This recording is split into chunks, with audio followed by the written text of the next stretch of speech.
প্রখর রোদ উপেক্ষা করে থরে থরে ফুটে থাকা এই ফুলের সৌন্দর্য ফ্রেমবন্দি করার সুযোগ হাতছাড়া করতে নারাজ প্রকৃতিপ্রেমীরা।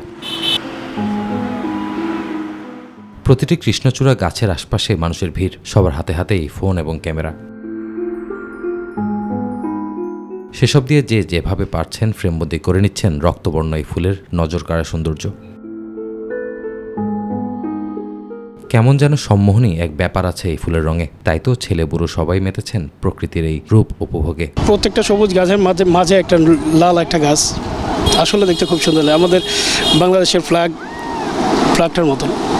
গাছ তো অবশ্যই সবসময় উপকারী, তার মধ্যে ফুলের গাছগুলো আসলে প্রকৃতির সৌন্দর্যটাকে আরো বাড়িয়ে দেয়। রক্তের মতো লাল টকটকে বলে কেউ কেউ এটিকে রক্তচূড়া বলেও থাকেন। তবে এই উদ্ভিদের আদি নিবাস সুদূর আফ্রিকা মহাদেশের মাদাগাস্কার। সেখানকার শুষ্ক পত্রঝরা বৃক্ষের জঙ্গলেই এর দেখা মেলে। মহিবুল কাদের, মাই টিভি, ঢাকা।